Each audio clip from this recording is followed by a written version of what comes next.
Salut Marc, salut les Smart et bienvenue dans Catch Up, le podcast qui transpire le catch. Chaque semaine, nous analysons ensemble les shows de la WWE.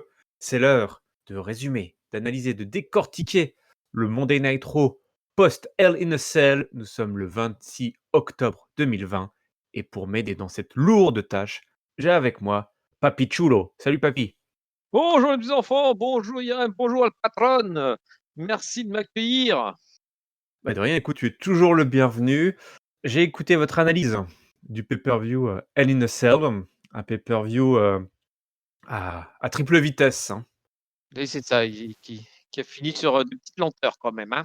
Et puis sinon tu piles et voilà, tout le monde passe à travers le pare-brise. Donc là on avait bien ralenti. Est-ce que ce Monday Night Raw a remis tout le monde la voie d'accélération? C'est ce que nous allons voir ensemble, puisque Drew McIntyre, donc l'homme qui a perdu la veille, pas mal, ouvre le show pour finalement faire un petit bilan de sa nuit dans la cage infernale, sa première nuit, hein, Par l'enfer. première nuit en enfer.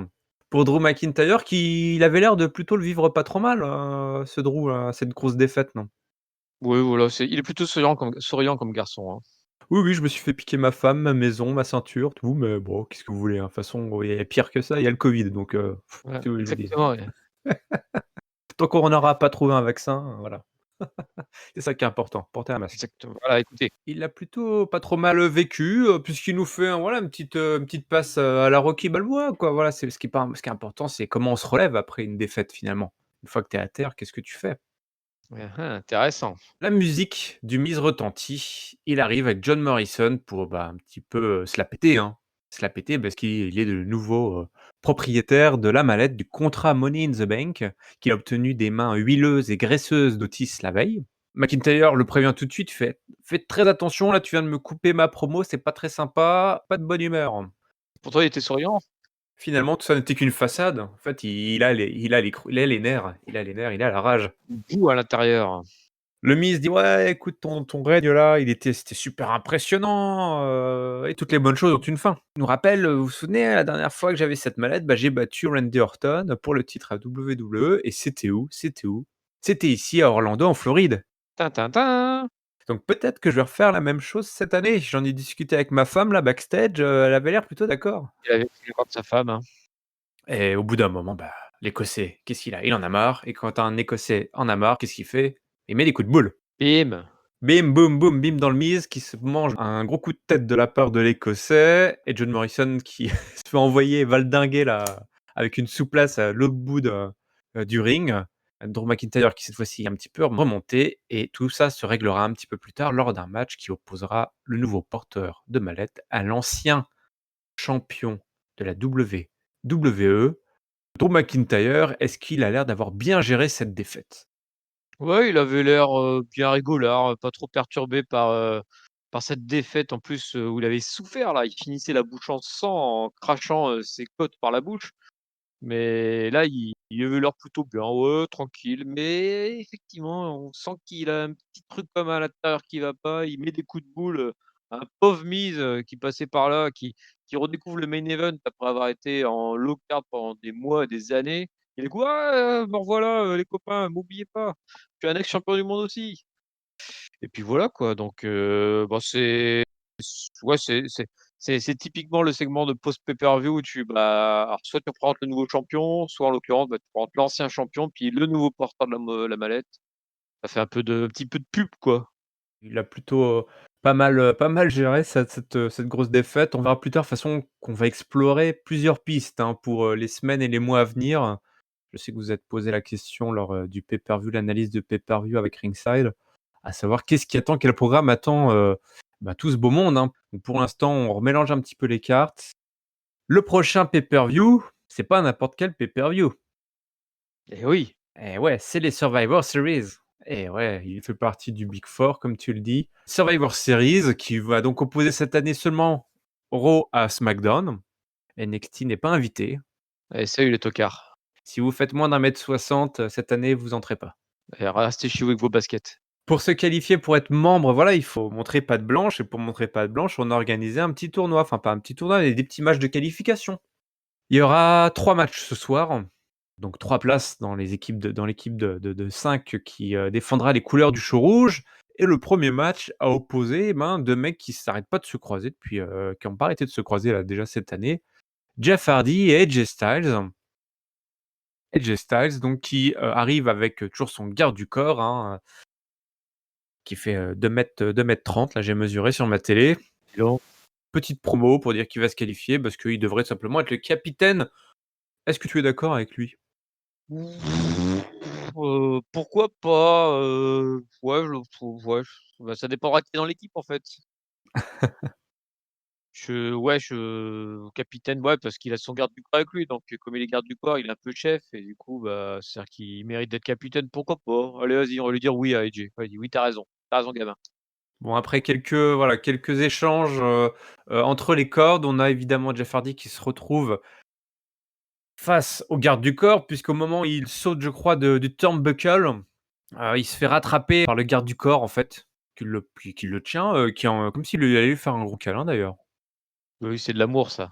Du bel amour, mais quand il revient sur le ring, AJ Styles, le cueille un petit peu plus tard avec un phénoménal forearm pour la victoire et après le match, eh bien, Jeff Hardy se bouffe carrément un coup de guitare par Elias. Donc, 1er qualifié pour cette équipe de Monday Night Raw, le Phenomenal One, AJ Styles. Et oui, bon là, il y avait pas entre guillemets «de mauvais choix», je pense, entre les 2 parce que Jeff Hardy et Jay Styles, c'est comme deux vétérans, multititrés. Les 2 auraient pu être dans l'équipe sans que ça me choque, personnellement. Ah, AJ Styles a un petit momentum là avec, son nouvel acolyte là, son nouveau partenaire, son nouvel associé. Jeff Hardy a une petite feud, visiblement non terminée avec Elias, donc effectivement c'était deux bons choix. C'est bien AJ Styles qui a tiré son épingle du jeu. Bravo AJ. Petite interlude, j'en parlais en off, on a eu un 2v2 ce soir qui a opposé la Lucha House Party à Drew Gulak et Akira Tozawa. Un match totalement sans intérêt, Ouais. qui a vu, R-Truth, débarquer, puisqu'il est visiblement était à la recherche de Little Jimmy, qui avait des places, des tickets ringside. Truth qui intervient dans le match puisqu'il balance Tozawa, dans les barricades. Tout le monde essaye de faire le tomber sur R-Truth, mais personne n'y arrive. Dorado en profite un peu du bordel pour faire le tomber sur Drew Gulak et remporter la victoire pendant que R-Truth se barre.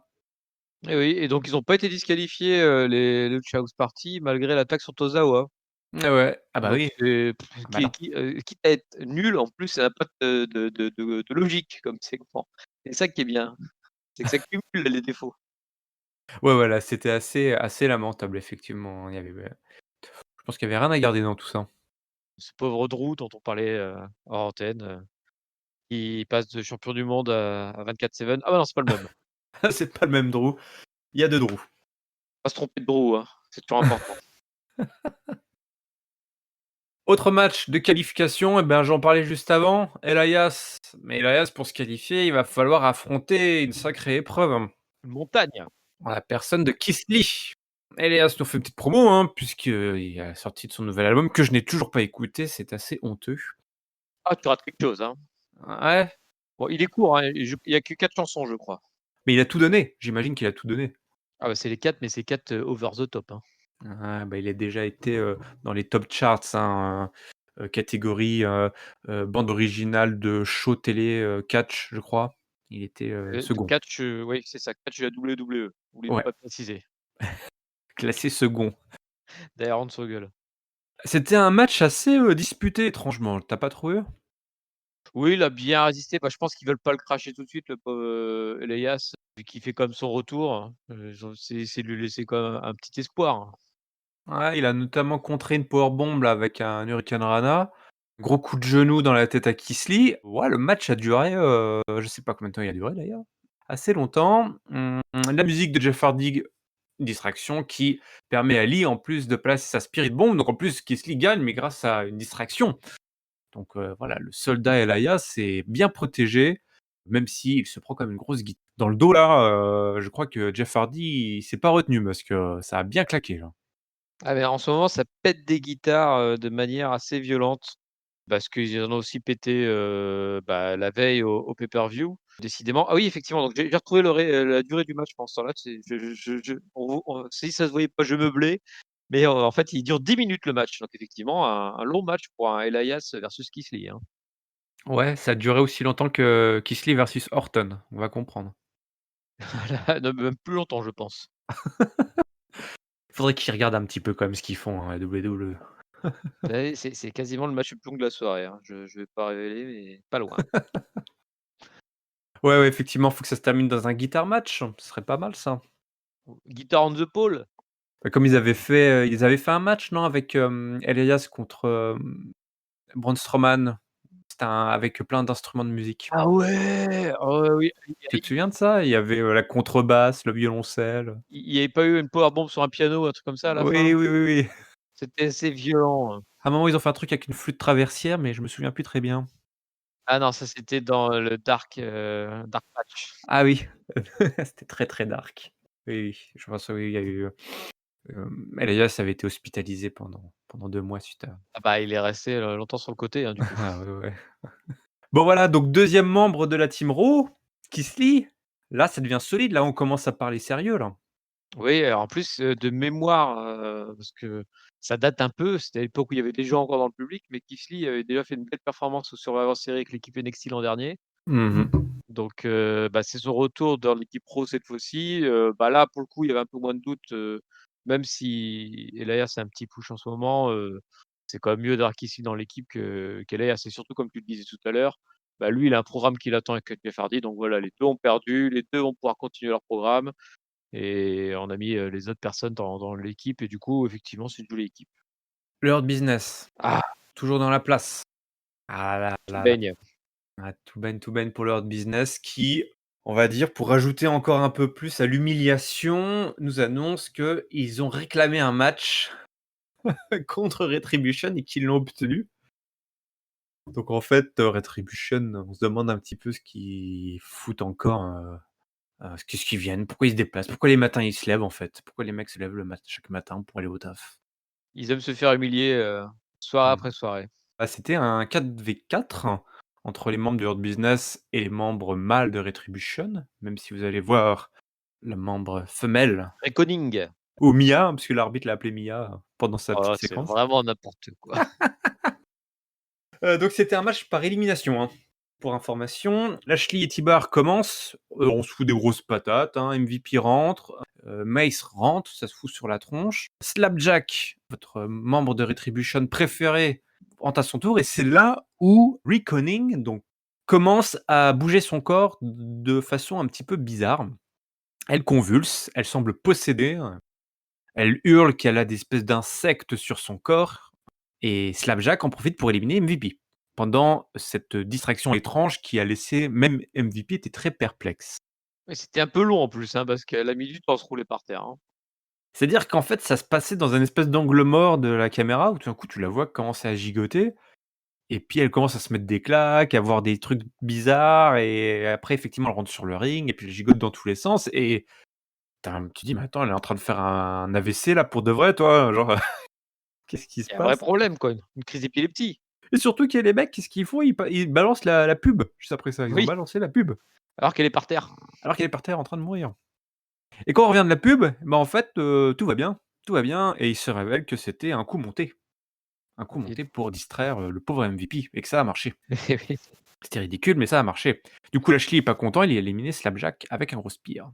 Oh, T-Bar qui prend le relais, les 2 mecs qui visiblement se détestent, c'est devenu une affaire personnelle, finissent par se foutre sur la tronche, dans ce qu'on appelait avant les gradins, mais ce n'est plus des gradins maintenant, donc ils sont éliminés, par, des comptes à l'extérieur. C'est Metz qui prend le relais face à Cedric Alexander, mais il se fait éliminer par Shelton Benjamin. Donc, Shelton Benjamin qui, s'offre un gros morceau lui aussi là et Ali, bah, qui se retrouve tout seul et comme c'est un méchant, bah, c'est un couard et il a peur, il est faible et il finit par attaquer Cedric Alexander avec une chaise, causant ainsi la 5e défaite d'affilée de Retribution qui, donc pointe un beau 0-5. bravo, Retribution, vous êtes vraiment des méga champions. C'est quand même le top 10. Ils peuvent, oui, chaque, semaine, chaque soirée, ils décident de se faire humilier d'une nouvelle façon. Là, effectivement, alors, je passe sur les 2 gros qui s'auto-éliminent comme à chaque fois qu'il y a 2 gros dans un match à élimination, en se battant loin du ring parce que Ouais, ils ont un problème, psychologique de toute façon, dès que tu es gros, là, d'où aller en dehors du ring, Taper, taper, taper. éloigner ring, oh, il compte. Alors ce qui est bien, c'est qu'en plus il compte. À un moment, je crois qu'il est à 7 ou 8. Blaireau Retribution, là, T-Bar ou je sais plus lequel des blaireaux, qui est de l'autre côté d'une barricade. Tu as Lashley donc qui est à côté du ring, donc il a remonté 2 secondes et terminé le match. Et ben non, il est à 8, il va passer comme de l'autre côté de la barricade parce que: «Oh, moi taper, moi trop con». Et donc voilà, donc il s'élimine comme ça Lashley, Genius, bravo. Et puis bon, enfin sinon après 14 minutes 42 matchs, hein, du coup le temps d'éliminer tous ces braves gars et puis de soigner la pauvre, Mia, Raikkonen. Oui, parce que l'arbitre l'appelait, Mia, Mia, quoi. «Mia, ça va? Comment tu vas, Mia?» «Mia, Mia! Mais non, je suis Raikkonen, connard! «Tu con, quoi?» Tu con!» Oh là là là là là là là là. Eh bah, il y a que Slapjack qu'on retient, hein. C'est le plus facile quand même, hein, parce qu'en plus on connaît pas son vrai nom, hein, donc lui on peut l'appeler Slapjack sans souci, quoi. Ouais, ouais, bah, on s'en fout vraiment qui il est, en tout cas, c'est lui qui a les matchs, c'est lui qui a le masque, de Tout le monde se moque et finalement, c'est le seul qu'on va retenir à la fin et tu vas voir qu'il va réussir à se trouver un spot dans un Money in the Bank match et un de ces 4 et Voilà. Et Slapjack! ouais, je pense qu'au final, c'est lui qui va réussir. Il y a toujours un mec qui tire son épingle du jeu et pour l'instant, je mise sur Slapjack. Ah parce que c'est pas Mace qui a réussi à se faire battre par Shelton Benjamin et Cedric Alexander Oh là là, qui va aller loin ce garçon, hein. il y a rien qui va, Je me suis hein. dit: «Ah il est gros, il va peut-être, ça y est, Ali il a gardé un gros malaise avec lui, il va peut-être pouvoir s'imposer face aux 2». Non, non, Mace il s'est fait éliminer. Au revoir. C'est-à-dire les mecs, ils perdent un match et 30 minutes plus tard, il «Bon les gars, rassemblement dans la cave». Réunion! Réunion de crise, faire une promo pour dire qu'on n'est pas content et que nous on inflige de la douleur aux autres et c'est comme ça qu'on gagne et que, on va vous faire taire une bonne fois pour toutes. Oui là c'est ça, c'est très tordu, hein, de dire, «Ouais, mais nous nos victoires c'est pas dans les matchs qu'on les a, c'est en foutant la crainte aux autres». Ah bah non, là ils nous font marrer, hein. Donc même cette victoire là vous l'avez pas. Écoute, on va passer à quelque chose d'un peu plus, sérieux quand même. Oui. Notre match entre le Miz et Drew McIntyre qui donc, a eu lieu dès ce soir. Alors évidemment le Miz n'est pas seul, donc il est aidé par son acolyte John Morrison. Alors qui fait vraiment l'idiot là, je pense qu'ils ont enclenché le mode, vraiment idiot, tête à claque, Débile profond. Drew McIntyre, prend malgré tout contrôle. Je sais plus si John Morrison il se fait pas, envoyer Il se fait peut-être par exclure, l'arbitre? non? Il se Ouais, fait ouais, il peut-être me semble. exclure, ouais. Ah ouais, ouais, ouais. Moi je l'aurais C'est exclu peut-être en la tout veille cas. au soir. C'est peut-être, c'est, LECL aussi qui s'était fait exclure, donc peut-être Ah bah qu'on moi je peut-être l'aurais qu'on exclu. Ouais, non effectivement il s'est peut-être pas fait exclure. Moi je l'aurais exclu, hein, quand même. Attends, oh le mec il il est relou mérite, hein. quoi. Bah attends. Never go, full retard, John Morrison. Bon, le Miz, qui attaque, Drew McIntyre sur son, genou, blessé, mais voilà, Drew McIntyre tient bon et il commence à lui mettre des grosses belly to belly sous place. Morrison est éjecté du ring et il place donc sa grosse Claymore. Victoire de Drew McIntyre et le Miz qui est parti pour perdre tous ses matchs jusqu'à ce que son cash-in. Bah oui, voilà, comme un détenteur de mallette, c'est un loser, mais bon. Par contre, c'était alors attends, je retrouve la durée, ça a quand même été assez vite, hein, mine de rien. Ça Ouais, a duré 4 minutes 15, donc il l'a quand même bien torché, l'ami Drew. Faudra quand même qu'il perde un peu de manière un peu plus valeureuse les prochaines fois, le Miz, hein. Là, il fait vraiment, il part vraiment de loin. ouais, surtout qu'il est pas tout seul, il a son John Morrison. Bon, alors après il était face à Drew McIntyre, donc tu vas aussi Et refiler une bonne victoire expéditive à Drew McIntyre, donc mais il a une mallette pour cacher son titre de champion du monde, donc quelque part, il est censé se battre contre ce genre de bonhomme, l'ami Miz. bah, écoute, je sais pas quel était son plan, On ne le saura jamais. mais ce soir, il a perdu. Ça, c'est tout ce qu'on retiendra, la défaite du Miz. Allez, si tu veux, je vais te redonner le sourire. Ah, j'espère. Viens avec moi, donne-moi la main. Je t'emmène dans la division féminine. Wouh! Mais c'est Alors, n'aie pas super! peur. Si t'as l'impression qu'il y a pas grand monde et qu'on s'y fait chier, c'est normal, parce qu'il y a pas grand monde et qu'on s'y fait chier. Ah, je me disais aussi. Mais malgré tout, on essaye quand même de construire une équipe pour les Survivor Series, parce que malgré tout le mal qu'on dit de la division féminine à l'heure actuelle, ils continuent de vouloir nous proposer des affrontements, en l'occurrence une équipe féminine de Raw contre une équipe féminine de SmackDown. Est-ce qu'on aurait tout simplement pas dû annuler ce match finalement? Eh ben, j'aurais pas dit ça comme ça, mais quand je vais voir l'équipe féminine, construite, je pense que la question se posera. Ouais, bah, on va mettre ça à l'ordre du jour, hein, la prochaine réunion, parce qu'effectivement, il y a du monde quand même. Il y a du monde. Il y a du monde. Il y a des catcheuses avec du potentiel, dans ces divisions, mais vous verrez, c'est pas forcément sur elles qu'on a misé pour aller défendre les couleurs du show au Survivor Series. Alors on a une petite promo backstage, je crois, au début, avec Baszler et Nia Jax qui se disputent gentiment pour savoir qui va être la chef, parce qu'il faut un leader dans chaque équipe, un capitaine. Un Bye. capitaine. Donc je crois qu'elle chope Adam Pearce dans un coin. Elle dit: «Ah, Adam, vas-y, s'il te plaît, fais de moi, voilà, je veux être la capitaine». Est-ce que c'est là aussi qu'on voit Garcia qui était Garza, Garza peut-être, ouais, qui qui est en train de non, c'est après, draguer? je pense que c'est après. Là là, Ouais. le là, elles donnent juste leur liste et c'est Ah oui, après dans chacune le a sa liste. segment et c'est après dans le segment où elle retrouve Mandy Rose et Dana Brooke que Garza arrive. Ouais, ouais, elle les retrouve un petit peu plus tard et puis, Garza était en train de draguer, tout ce qui bouge. D'ailleurs, Nia Jax n'avait pas l'air insensible au charme du garçon. Et oui, ce qui a énervé, Shayna Baszler qui dit: «Non mais quand même pas Garza, quoi, Garza, attends, il est beau gosse, il a la moustache, tu mérites mieux». quand même pas. Et Nia Jax fait: «Pourquoi pas?» Bon, je prends, hein. Ouais, je le vois bien, même si ce serait sympa. Faites une petite romance là entre Nia Jax et Garza. Mais il y a plus que ça pour Garza en plus, malheureusement.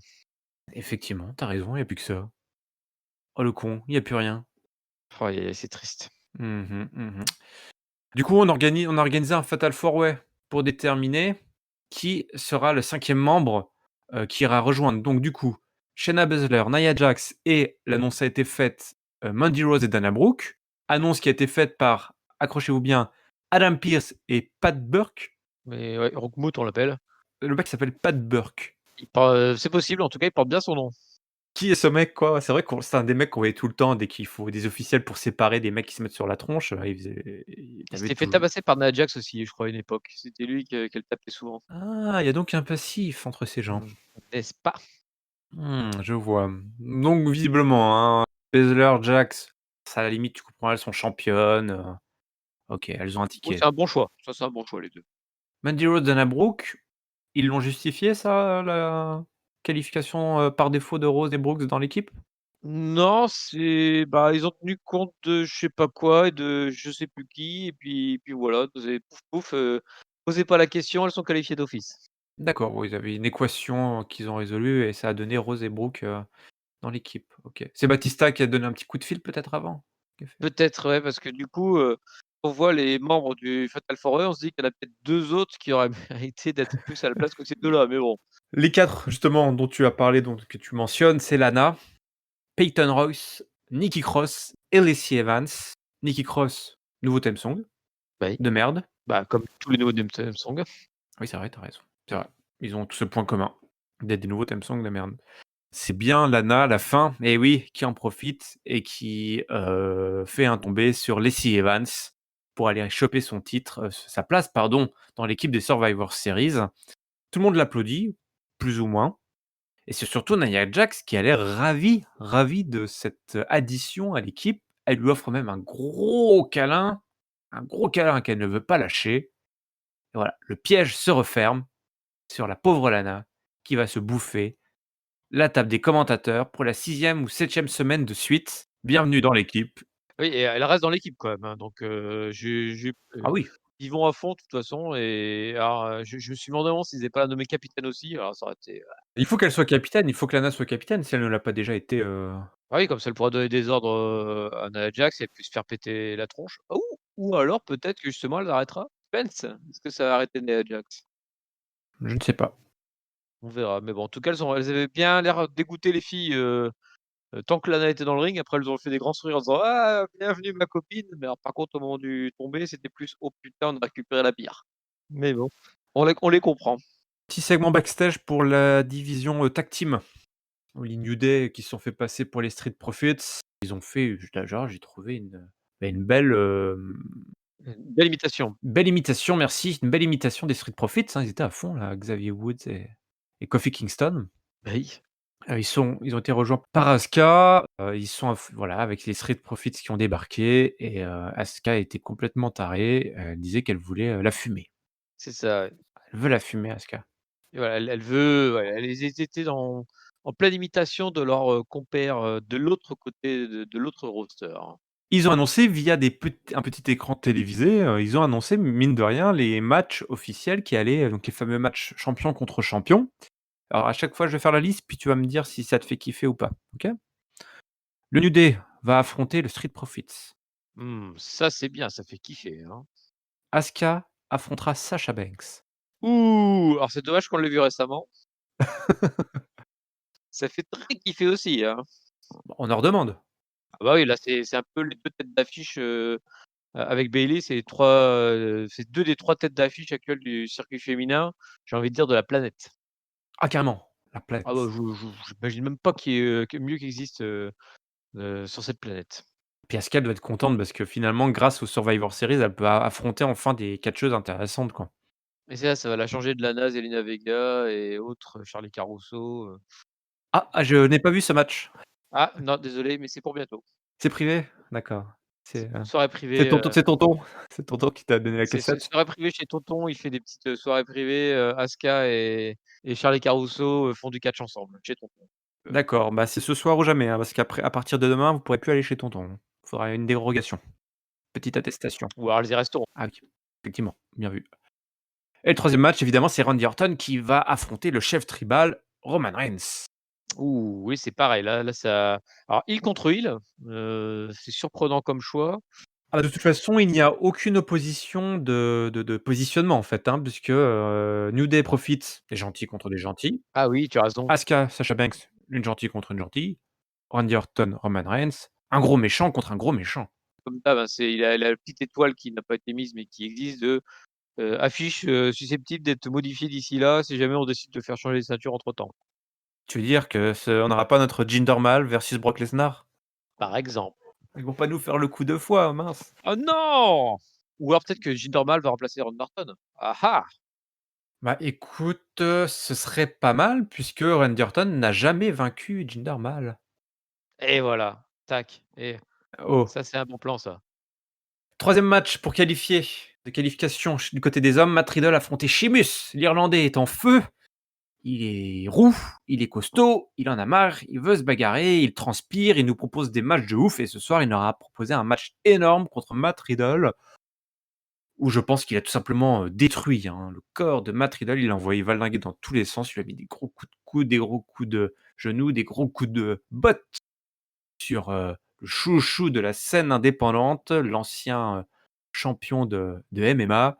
Il en a pris plein la tronche, et Sheamus a fini par placer un énorme brogue kick à ce fiefé, personnage qui est, Matt Riddle. Et bah, écoute, qui est reparti, il a remis ses claquettes et il est rentré au vestiaire, Matt Riddle. Fin de l'histoire. Vas-y, rentre chez toi avec tes claquettes et ton short et ta casquette là, va te couper les cheveux. C'est quoi ce bordel?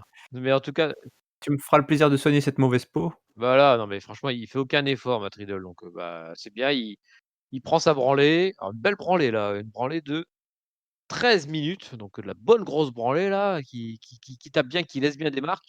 Pour le coup, c'est pour moi le choix complètement logique. Ça aurait été une grosse erreur de foutre Matt Riddle dans les Survivor Series parce que de toute façon, il aura pas eu sa place, donc il aura juste fait un passage, transparent et moi je pense que c'est bien pour lui de progresser, lentement et de faire des gros matchs contre des grosses têtes d'affiche. Quitte à pas les gagner tout de suite, c'est formateur pour lui, quoi. On en a parlé longuement avec, notamment, Ringside sur, de Discord, que je vous invite tous à venir voir et voilà, les petits gars d'NXT, hormis certains, très rares qui ont tout de suite un niveau de méga star, les autres, faut quand même leur laisser le temps de s'imposer et donc ce genre de match qui est finalement un peu le main event de catchesque, de Raw, c'est une très bonne chose pour eux et même s'il perd, bah, au moins il est valeureux, au moins il a pu développer pas mal son catch. Bonne chose pour lui. Ouais, ouais, c'était un match très technique. D'ailleurs, Sheamus nous a offert, dire un arsenal très technique justement avec des petites prises de soumission à droite à gauche pendant ce match, avant de passer aux choses sérieuses, avant de donner des gros coups, dans la tronche, parce que finalement c'est ce qu'il fait le mieux. Mais c'est vrai que c'était un match, presque, limite, hors sujet, tellement il était bon par rapport à cet épisode qui était un petit peu étrange. Sheamus là, ouais, ouais, moi ça me fait bien kiffer Sheamus et je suis bien content qu'il rejoigne cette équipe et j'espère vraiment qu'ils vont Là, il y a un potentiel pour remonter, direction de main event, même si c'est déjà pas mal occupé, qui est assez, au moins tout en haut de la carte là pour Sheamus, il y a de la place pour lui là. C'est le genre de mec là, ça me rappelle un peu les Survivor Series d'il y a peut-être 5-10 ans, où tu avais tout quand on te mettait un Edge, quand on te mettait un Jericho, des mecs comme ça, tu sais, qui étaient pas forcément au main event de tout le reste de l'année, mais puis là, d'un coup, tu les mets, puis tu sais que de toute façon, ils vont se faire une belle performance, que ce sera c'est toujours bien de le voir et puis tu te dis: «Bah, ça peut lui permettre de déboucher sur autre chose derrière». C'est des gars, dès que tu les ressors et que tu les mets un petit peu en valeur, bah, directement, tu te vois les sommer parce qu'ils sont bah, ils ont tout quoi donc ouais, je suis très content aussi que ce soit chez Muse qui rejoigne l'équipe.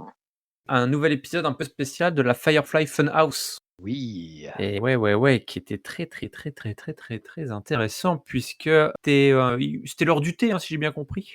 Oui, c'est ça, c'est un peu à la façon, Ali. Alice au pays des merveilles. Ouais, Bray Wyatt était en chapelier fou avec, des lentilles de couleur et puis un chapeau, burlesque. Alexa Bliss était là aussi, toute sourire. Alors, elle est tu l'impression qu'elle est là depuis des mois, hein, dans la Firefly Funhouse tellement elle est à l'aise. Parfaitement intégré. On parle de Randy Orton puisque Randy Orton, est l'invité de A Moment of Bliss, donc l'émission phare d'Alexa Bliss, donc qui est au four et au moulin. Et il est fait mention lors de cet épisode de la Firefly Funhouse que la vipère Randy Orton a brûlé la maison de Bray Wyatt, sa cabane dans les bois. Ouais. On fait une petite pique et là on voit que Bray Wyatt il fait la gueule. Il fait la gueule, petite peinture, une aquarelle de feu la maison de Bray Wyatt, là où était enterrée, aussi sa sœur. Enfin c'était assez horrible, je me souviens, hein, ce qu'avait fait Randy Orton quand même à l'époque. Les gens oublient vite, mais il avait quand même déterré, le cadavre de sa sœur, hein. Salopard de Randy. Donc c'était pas cool et il avait brûlé le cadavre aussi. Donc c'était assez horrible. Bref, un petit peu plus tard, Alexa Bliss reçoit donc, le tueur de légende, Randy Orton, dans son show A Moment of Bliss. Elle lui pose quelques questions basiques, comment ça va et tout. Alors lui, il est pas très à l'aise, il veut pas s'asseoir. Il veut pas s'asseoir. Il est méfiant. Il dit qu'il a pas peur, mais il est méfiant.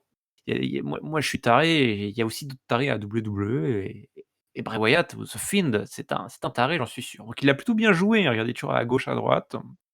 Et il lui dit: «Bah, écoute, Alexa», ou Bliss même, il l'appelle Bliss, je trouve ça trop cool. «Franchement, c'était une surprise pour moi, vas-y, enfin, toi, va pas me la faire, quoi». Alors, elle refait une petite référence à la fameuse cabane qui a été brûlée, donc clairement, Randy Orton sent le piège, arriver.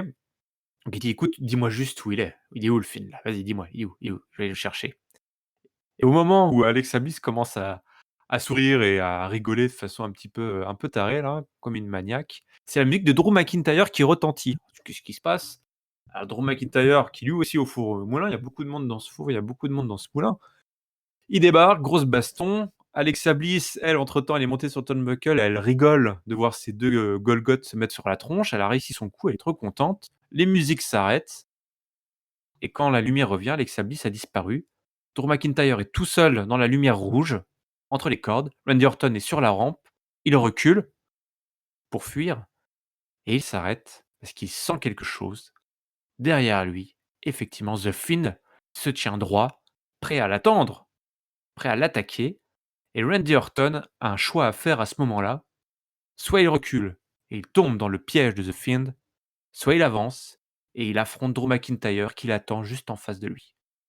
Randy Orton, il est fou mais pas trop. Il choisit Drew McIntyre et la bagarre continue. Clap final. Et oui, clap final, c'est fort bien raconté là. Tu vois, j'étais en train de m'imaginer la scène, Mmh. en buvant tes paroles.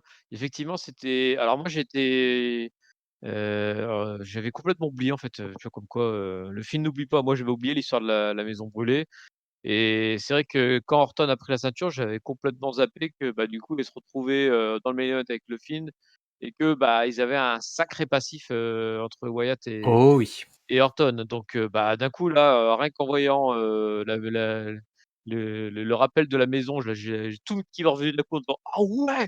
Mais oui, ils vont pouvoir faire ça!» et surtout qu'en plus Wyatt, le personnage du film, c'est quand même le mec qui, on va dire répare un peu ses souvenirs, ses mauvais souvenirs et Mmh. donc bah, Orton, il est tout à fait placé pour être, une de ses prochaines victimes, quoi Oui. et là, le segment final avec Orton qui se retrouve, bah, piégé, finalement entre par ses actes passés. Il se retrouve piégé Mmh. entre, l'homme qu'il a spoilé récemment, Drew McIntyre et puis l'homme, qu'il a trahi il y a quelques années, Bray Wyatt et puis il est entre 2 feux. Il choisit celui qui lui semble le moins dangereux, donc Drew McIntyre, alors que déjà quand tu te dis que le moins dangereux c'est Drew McIntyre, c'est que tu es vraiment dans la merde, hein. Heureusement qu'on n'a pas ce genre de choix à faire nous dans la vie, hein.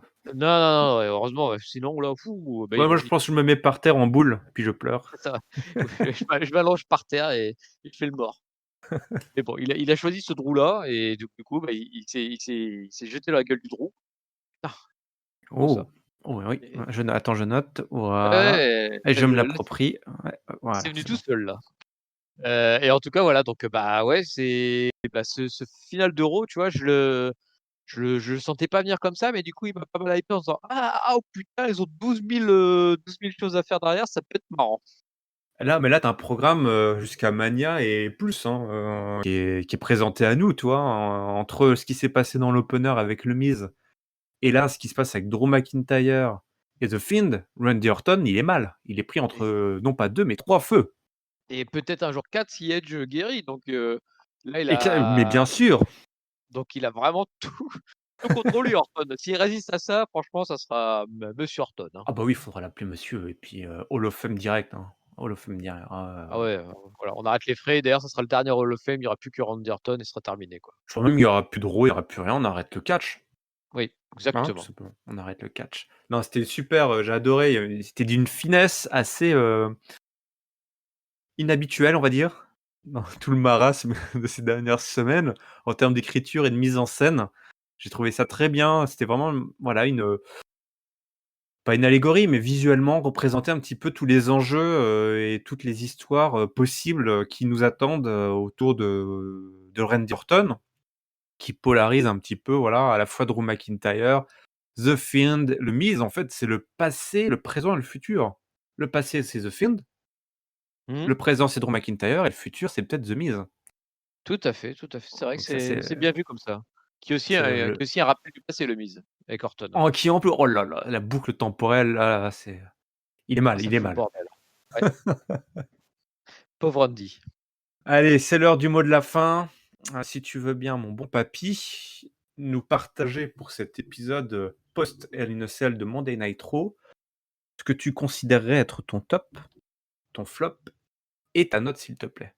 Pour le top, j'hésite grandement du coup, bah, entre ce segment dont on vient de parler, donc, les malheurs de Randy et le Sheamus, Matt Riddle qui était juste avant, qui était un très bon match. Bah, prends Sheamus parce que moi je vais prendre l'autre. D'accord, bah, dans ce cas-là, de manière totalement, autonome, je vais prendre, Sheamus versus, Matt Riddle. Oh! C'était un très bon match et déjà un match qualificatif. Moi, je fais partie des gens qui sont plutôt amateurs de ce genre de choses. Comme je le dis souvent, quand tu mets une stipulation, quand tu mets un contexte particulier à un show, autant s'en servir. Voilà, je vais réussir à le dire. Et là, sur l'avant-série, tu as une équipe à construire, bah, du coup, tu mets en scène la construction de l'équipe. Donc voilà, donc mon top pour ça. Mon flop, j'hésitais à le donner aux filles, mais quelque part, elles mettent en scène aussi la construction de l'équipe, donc je vais les épargner là-dessus. Allez, on va le donner aux 24/7 tout pourri là, c'est nul. Non, non, attends, il reste Retribution. Ah non, non, excuse-moi, Retribution, je les ai oubliés, ils sont tellement mauvais que je les oublie. Non, non, Retribution, Il mérite même pas d'être dans le flop, en fait. voilà, c'est ça. Non, mais la crise épilepsie et tout là, les bandes de nuls. Retribution, faut au moins que je leur donne une fois par semaine là. Je les ai épargnés les nocelles, là, pour ce soir, c'est pour leur gueule et du coup, ma note, je suis partagé parce que comme tu l'as si bien décrit, c'était quand même bien mou du genou là pendant 2 heures et demie et avec une très bonne dernière demi-heure. Donc du coup, ça fait que tu finis sur un passage bon, donc ça j'ai envie de remonter la note. Allez, allez, allez, je vais mettre un 2,75. Allez. Ouais, très bien, très bien. Il s'en tire à bon compte, hein. Oui, c'était pas gagné au début, hein. Alors moi, mon top, de façon totalement autonome également, je le donne à ce main event, cette clôture, de l'épisode, hein, ce gros segment. On vient juste d'en parler, c'était, un vrai plaisir, du petit lait. Mon flop, je vais être un petit peu dur, je vais le donner à l'opener justement. Je trouvais que Drew McIntyre était, pas très en forme dans cet opener, il était beaucoup plus à l'aise dans l'exercice final et je trouvais qu'il paraissait un petit peu, il était un petit peu en dedans, quoi. Face à le Miz, il a un petit peu laissé le Miz, en face de lui, il y avait quand même un gros talker et ça a mis en avant un petit peu, je trouve, voilà, qu'il y a encore un peu du chemin à faire là pour Drew McIntyre, notamment au micro. Quand il est tout seul face à la caméra comme il l'a été pendant 2 mois, ça marche vraiment bien. Quand il est face à un mec comme The Miz, c'est un petit peu plus difficile. Un petit flop, mais bon, c'est histoire de le voilà. C'est un flop d'encouragement. Et ma note, eh ben, écoute, moi, c'est un 3/5. J'ai beaucoup aimé cet épisode, voilà, qui a été, malheureusement, tiré en longueur comme tu l'as décrit, mais, on a construit, on n'a pas perdu de temps sur la construction du pay-per-view, contrairement à la construction d'Hell in a Cell. On n'a pas perdu de temps et on nous a offert, plein de possibilités. On nous a montré l'étendue des possibilités pour le titre le plus important de la WWE, côté Monday Night Raw, donc, c'était un bon épisode. Alors on est parti sur des bonnes bases là, tout simplement. Ouais et alors j'ai une petite chose parce que je sais plus quand est-ce que c'est arrivé pendant le show, mais il y a eu un petit encart à un moment, ils ont aussi annoncé qu'il y aura un Lashley versus Zayn, enfin, titre US contre titre intercontinental, sur leur série. Je sais plus quand est-ce qu'il a c'est MVP qui l'a annoncé lui-même à un moment dans le J'allais dire sur MVP le mec, il le il a mec dit: il passe «Ah tout oui, au quoi. fait, vous inquiétez pas, il y aura un match aussi, hein». D'accord. Donc ils l'ont annoncé à un moment. Je sais plus te dire quand, mais je sais qu'MVP l'a annoncé. Et bon, bah, voilà, tous les matchs sont donc déjà, tous les matchs champion contre champion sont déjà, annoncés donc, bon, c'est pas le plus difficile à booker en même temps. Non, c'est même attendu. Catch Up, hein, évidemment, c'est votre podcast qui résume et analyse tous les shows de la WWE. Vous nous retrouvez évidemment sur toutes les plateformes audio, Spotify, Deezer, Apple Podcasts, Google Podcasts, PodCloud et également sur YouTube. N'hésitez pas à mettre en commentaire votre top, votre flop et votre note. Le lien pour Discord est dans la description de l'épisode. N'hésitez pas à nous rejoindre. Partagez, écoutez, dites-nous ce que vous avez pensé, encouragez-nous, mettez-nous des pouces, des cœurs. Sur les réseaux sociaux, c'est Catch-up CDC, Twitter, Facebook et Instagram. Papi Chulo, je te remercie encore d'être venu pour discuter de ce Monday Night Raw avec moi. Gracias, el patrón IRM. Merci pour l'invitation. C'est toujours un plaisir. Ah, sí, el plaisir. Plaisir, el plaisiro. Plaisiro. On se donne rendez-vous très très bientôt pour l'analyse du Friday Night SmackDown. D'ici là, on vous souhaite évidemment à toutes et à tous une bonne semaine pleine de catch. Salut, salut. Salut à tous, prenez soin de vous.